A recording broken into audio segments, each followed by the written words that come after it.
Hoy os voy a dar 6 consejos para que ahorréis dinero con el termo eléctrico. Y es que con frecuencia nos hacemos esta pregunta. ¿Es bueno apagar los electrodomésticos como el termo eléctrico cuando vamos a estar fuera de casa unos días? ¿O luego gastará más energía porque tiene que volver a calentar todo el agua? He leído opiniones para todos los gustos. Unos dicen que hay que dejarlos encendidos porque así gastan menos. Otros dicen que es mejor apagar y volver a encender. La pregunta es, ¿quién tiene razón? ¿Es mejor dejarlos encendidos o es mejor apagarlos y luego volver a encenderlos? Pues hoy sabremos la verdad.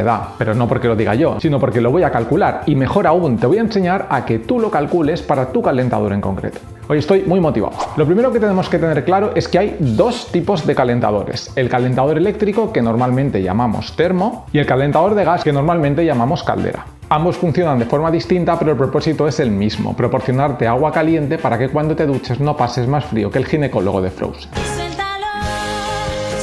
El calentador eléctrico es básicamente un tanque donde se almacena el agua. Dentro del tanque, además del agua, hay una resistencia que es lo que calienta el agua. Una resistencia, para los que no lo sepáis, es básicamente un palo más caliente que el sobaco de un panadero. Hoy estoy muy motivado. El calentador de gas no consume electricidad, por lo que nos vamos a centrar únicamente en el termo eléctrico. Vale, vamos con el primer consejo. Imagina que tenemos un termo apagado que está lleno de agua fría. Cuando hablamos del consumo de energía que va a tener este calentador, hay que diferenciar dos cosas. Por un lado tenemos la energía que necesita el termo para elevar la temperatura del agua fría hasta el nivel que queramos. A este nivel lo llamamos temperatura de servicio. Aquí es donde la potencia del calentador cobra mucha importancia. Cuando enciendes el termo, la temperatura del agua empieza a aumentar, como es lógico. Si tu calentador tiene mucha potencia, por ejemplo 2000 vatios, esta pendiente que estáis viendo será muy pronunciada, porque tardará poco tiempo en subir la temperatura, porque tiene mucha potencia. Si tu calentador tiene menos potencia, por ejemplo 1000 vatios, tardará más tiempo en subir la temperatura, por lo que la pendiente será menos pronunciada. Y ahora yo os pregunto, ¿cuál gasta más energía, el de 1000 vatios o el de 2000? Muchos diréis que el de 2000, ¿no? Pues no, porque ojo, si el de 2000 vatios tarda, por ejemplo, 1 hora en llegar hasta la temperatura de servicio, estará 1 hora consumiendo 2000 vatios, pero la segunda hora ya no consumirá nada, porque el agua ya estará caliente. El de 1000 vatios, sin embargo, como tarda 2 horas en calentar, habrá consumido 1000 vatios la primera hora y otros 1000 vatios la segunda hora, por lo que los dos han consumido lo mismo. Esto tiene sentido además cuando la temperatura de servicio es la misma en los dos casos, porque calentar el agua tiene el mismo coste energético en los dos casos. Cuando lo piensas realmente tiene sentido. Muchísima gente asocia la potencia del termo con el coste económico del recibo de la luz, pero esto es falso y es lo primero que tenemos que tener en cuenta. Comprarte un termo de menos potencia no te hará ahorrar dinero.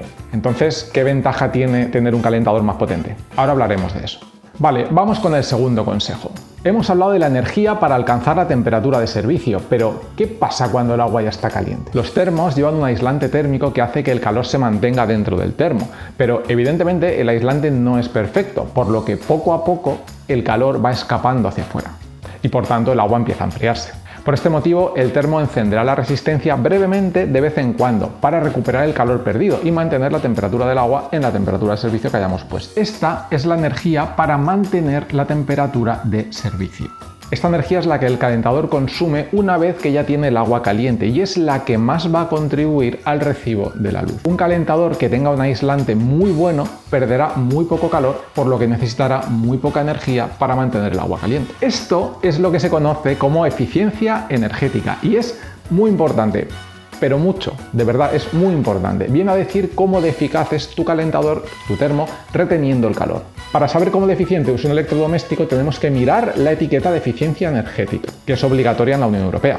La etiqueta tiene una pinta como esta que estáis viendo, donde se indica el modelo, la clasificación energética, donde en este caso A+ es la mejor y F es la peor, el ruido que hace y el consumo anual, del que ahora luego hablaremos. Y aquí viene lo importante, tener un termo con una eficiencia energética alta es imprescindible si queremos ahorrar dinero, plata, pastaca de la buena. Pero hay otro factor a tener en cuenta, la mayoría de los calentadores te permiten elegir con una ruedecita o con unos botones la temperatura a la que tú quieres almacenar el agua. ¿Es mejor poner una temperatura muy alta como si fueran las calderas del infierno o es mejor una más baja? Aquí lo importante es que entendáis que si seleccionamos una temperatura mayor, la resistencia, lo que está dentro de calienta el agua, no es que se ponga más caliente. La resistencia siempre está igual de caliente. Lo que variamos con la ruedecita o los botones es el tiempo que permanece encendida la resistencia. Es decir, la resistencia solo tiene dos estados posibles. O no calienta nada o está más caliente que un pelotazo en la oreja. ¡Que me corten la cabeza! Cuanto mayor sea la temperatura que hemos puesto en el termostato, más tiempo estará calentando. Esto es un factor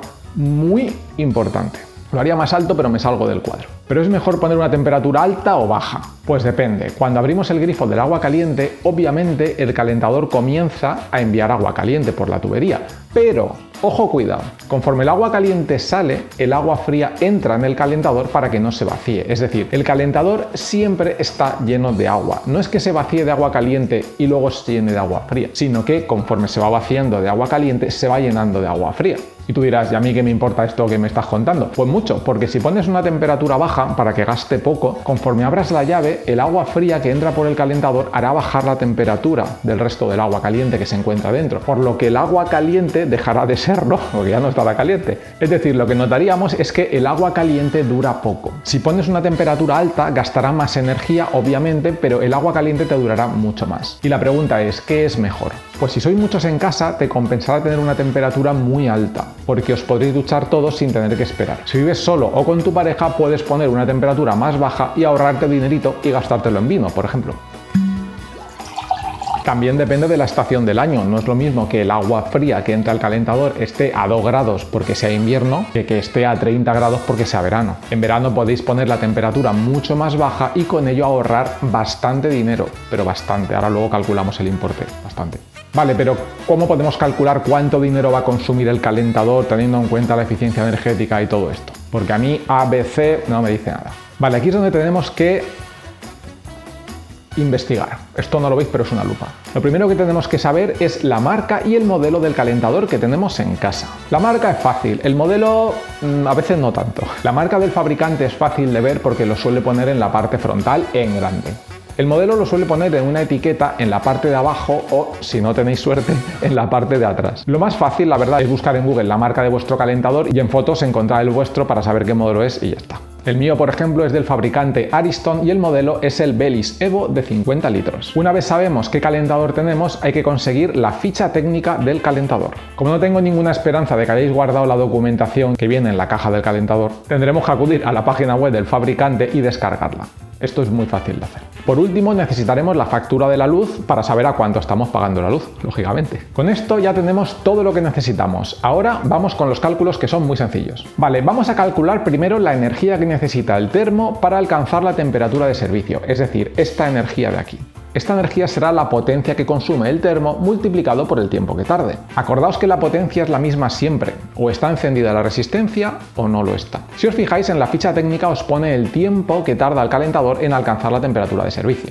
En este caso mi termo tarda 1 hora y 30 minutos en alcanzar la temperatura de 45 grados, es decir, que el tiempo que está el calentador calentando a tope es 1 hora y media. En la ficha técnica también pone qué potencia tiene el termo, en este caso son 1500 vatios.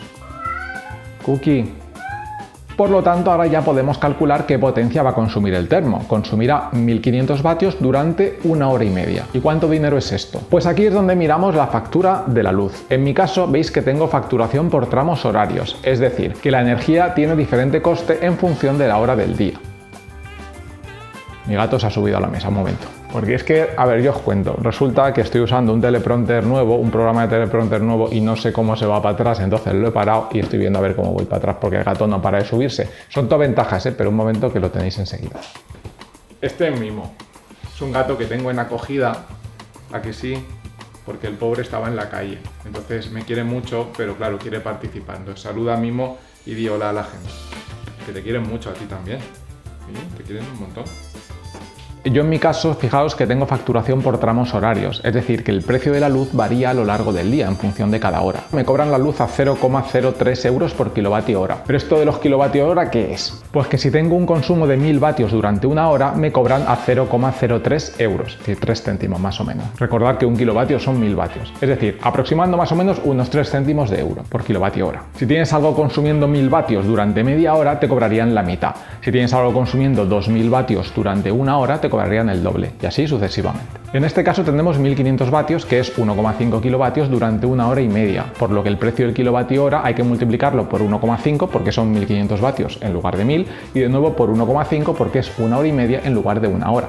Esto nos da un precio de unos 6 céntimos más o menos. Es decir, que el consumo de este termo de estar apagado a llegar a la temperatura de servicio son de unos 6 céntimos de euro en el peor de los casos. Pero claro, aquí hay muchas cosas que tener en cuenta. Pero muchas. Lo primero, que este coste de 6 céntimos de euro depende lógicamente del precio de la luz. En esta factura, que es la última que he pagado este mes, el precio es muy barato. En España hemos visto precios desorbitados hace apenas unos meses. Un precio más razonable sería estimar unos 20 céntimos de euro por kilovatio hora, más o menos. En ese caso, el termo gastaría 0,45 euros cada vez que tiene que alcanzar la temperatura de servicio. Si os ducháis 2 personas todos los días, en el caso de la tarifa más habitual que os he comentado, sería de unos 12 euros al mes aproximadamente. Como veis, el precio de la luz tiene un impacto muy alto en el dinero que te cuesta calentar el agua. De aquí se desprende el cuarto consejo: buscad una tarifa de la luz que sea lo más barata posible. Y vas a decir, ¿pero qué consejo es ese? Os sorprendería la cantidad de gente que está pagando mucho dinero simplemente por la pereza de tener que buscar otra compañía, cambiarte de compañía, etc. ¡Eres un vago!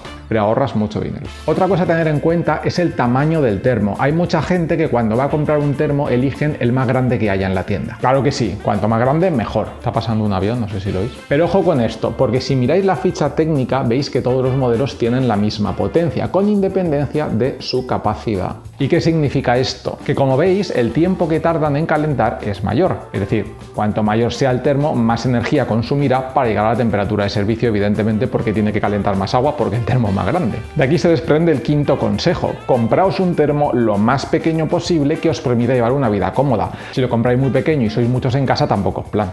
Además, el tamaño también afecta a la energía para mantener el agua caliente. Poca gente piensa en esto, pero lo vamos a ver ahora mismo. Aquí veis que hay un parámetro que se llama dispersión térmica, que se mide en kilovatios hora por cada 24 horas, que es la energía que invierte el termo en mantener el agua caliente durante un día. Es precisamente el dato que buscamos. Mi termo gasta 1,5 kilovatios hora al día. Para el caso general serían unos 6,6 euros al mes para mantener agua caliente. Con este dato ya podemos calcular cuándo te va a interesar apagar el termo. Si para mantener el agua caliente gasta 3 céntimos al día y para llenarlo gasta 6 céntimos, pues resulta evidente que debes apagar el termo si no lo vas a usar en 2 días o más. Porque si no lo haces, habrás gastado más energía en mantener el agua caliente que ya tienes que en dejarla enfriar y calentarla de nuevo. Aquí es donde se ve la importancia de la eficiencia energética. Fijaos que el precio de la luz aquí no influye para nada. Si este termo tuviera una clasificación energética peor, gastaría mucho más en mantener el agua caliente, porque tendría muchas más pérdidas de calor. Además, fijaos que cuanto mayor capacidad tiene el calentador, la dispersión térmica es mayor también. Esto es porque la superficie en sí del calentador es más grande. Al tener un mayor volumen, tiene una superficie también más grande por la que se pueda escapar el calor. Esto refuerza el hecho que os he dicho antes: compraos un termo lo más pequeño posible, teniendo en cuenta vuestras circunstancias. El sexto y último consejo es que apaguéis el termo cuando vais a estar más de 2 días fuera de casa. Mismo ya voy. De esta forma ahorraréis lo máximo posible. Por último, hay que tener en cuenta algunas cosas sobre los datos que os acabo de dar.